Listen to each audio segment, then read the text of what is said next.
इस शो में आगे बढ़ने से पहले मैं अपने दर्शकों को एक बात बताना चाहती हूँ। प्राचीन काल में जब शास्त्रार्थ होता था तो एक विद्वान अपने प्रतिस्पर्धी विद्वान के बारे में कई सारी अच्छी बातें भी कहते थे, उनकी काबिलियत की तारीफ भी करते थे, और ऐसा ही जी शास्त्रार्थ में भी होता है। आप दोनों के पास एक दूसरे की खूबियों के बारे में बताने के लिए 30-30 सेकंड होंगे। आलोक जी, शुरुआत आपसे करूंगी। आप शहनवाज जी की क्या खूबियां बताना चाहते हैं? देखिए, शहनवाज भाई बहुत धैर्यवान हैं और बहुत लंबे समय से अपनी पार्टी की विपरीत परिस्थितियों में भी वहां अड़िग हैं। पार्टी शायद इनको वो स्थान नहीं दे पाई जो स्थान मिलना चाहिए था इनको, लेकिन उसके बावजूद मैं इनका व्यक्तिगत तौर पर बहुत सम्मान करता हूं।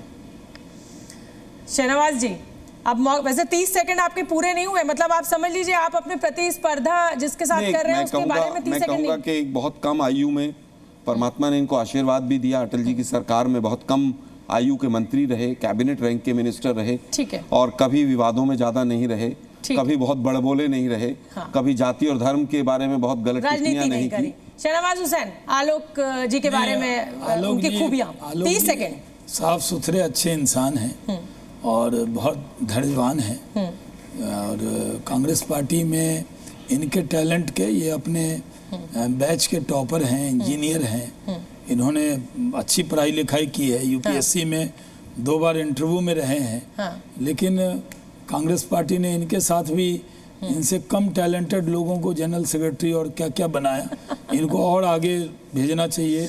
ये पता नहीं कैसी तारीफ आप लोग कर रहे हैं, तो मुझे लग रहा है वार ज्यादा कर रहे हैं।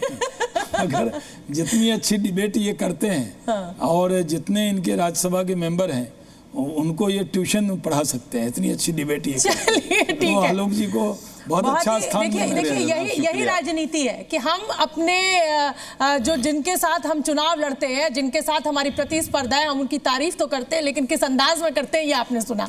चलिए, अब मेरा आलोक जी रैपिड फायर राउंड है। आपको मैं सवाल पूछूंगी, 3 विकल्प दूंगी, आपको बोलना होगा। आप पास कर सकते हैं, लेकिन मैं चाहूंगी कि आप पास ना करें। चलिए, हरियाणा में हार की वजह क्या रही? पहली वजह आत्मविश्वास, शैलजा हुड्डा विवाद, या फिर ईवीएम? मुझे लगता है 2 क्या तीनों ही कारणों में से कहीं ना कहीं कुछ नहीं, ना एक ऑप्शन आपको चुनना है। नहीं, ऐसा नहीं हो सकता कि एक ही कारण से हारे हों। ये रैपिड फायर है, आपको एक ही ऑप्शन मैं दे रही हूँ। अति आत्मविश्वास, शैलजा हुड्डा विवाद, या ईवीएम? तीनों का कॉम्बिनेशन।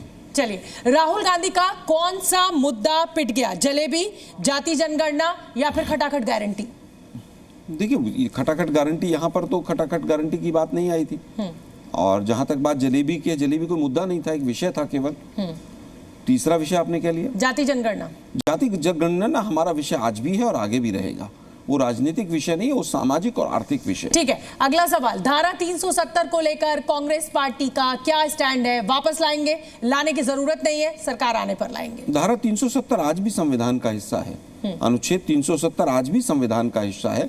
हमने 36 बदलाव किए, इन्होंने मात्र 2 बदलाव किए, और 2 बदलाव में केवल ये था कि असेंबली की जगह गवर्नर रिप्रेजेंट करेंगे, और दूसरा ये था कि जो 35A है, 35A भी उसमें नहीं है। सही जवाब मतलब ऑप्शन से नहीं दे रहे हैं। जब 35A है वहां पर तो हटाने का, लाने का उस प्रश्न नहीं उठता। विकल्प बना दे रहे हैं। मैं कह रहा हूं, जब आर्टिकल 370 हिंदुस्तान के संविधान में आज भी है, उसको नहीं हटा सकती भी। चलिए, अगला सवाल, हरियाणा में हार से क्या होगा? उत्तर भारत में वापसी नहीं, सहयोगी आंख दिखाएंगे, या मुद्दों में बदलाव की जरूरत? कुछ मुद्दों में बदलाव की जरूरत है, और राजनीति है, आंख भी दिखाएंगे। ठीक है, आप सारे ऑप्शन टिक कर देते हैं।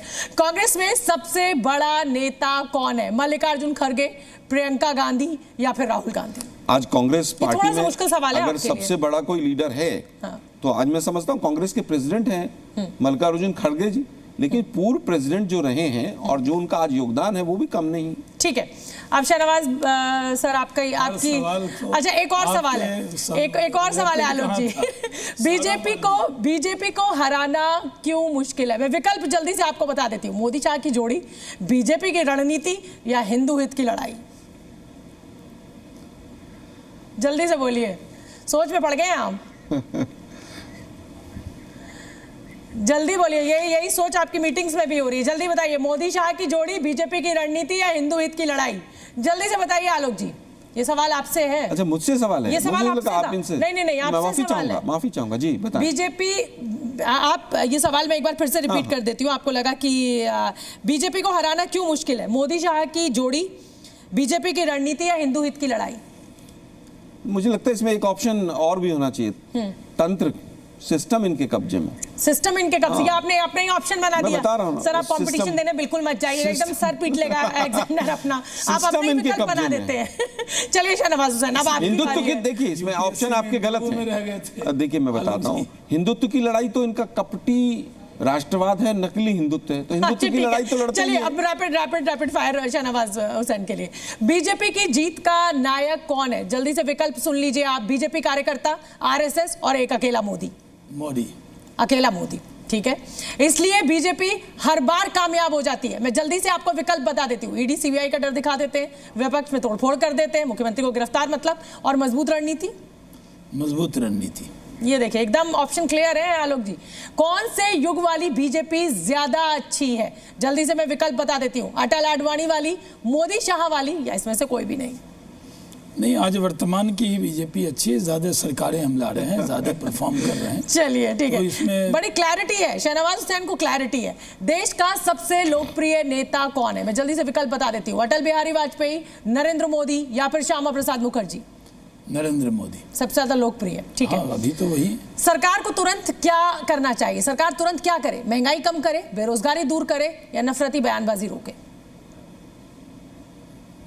क्या पूछा आपने? सबसे पहला काम सरकार को क्या करना चाहिए? महंगाई को कम करना चाहिए, बेरोजगारी को दूर करना चाहिए, या फिर नफरती बयानबाजी को रोकना चाहिए? नहीं, हम बेरोजगारी को दूर करने में लगे हुए हैं। ठीक है, नफरती बयान सबसे ऊपर, ये सवाल आपके लिए थोड़ा सा मुश्किल होगा, सबसे ऊपर आप किसको तरजीह देंगे? कुरान को, संविधान को, देश को? नहीं देखिए, आप तो ऐसा सवाल पूछ रही हैं जैसे माता को देंगे कि पिता को देंगे। अच्छा, मैं कह रहा हूँ हमारे लिए देश तो है ही, हाँ, लेकिन मैं मुसलमान हूँ, मैं पैदा हुआ, मैं इस्लाम फॉलो करता हूँ, तो मैं अपने कुरान शरीफ को महत्व देता ही हूँ। ये ऑप्शन में नहीं हो सकता ये सवाल।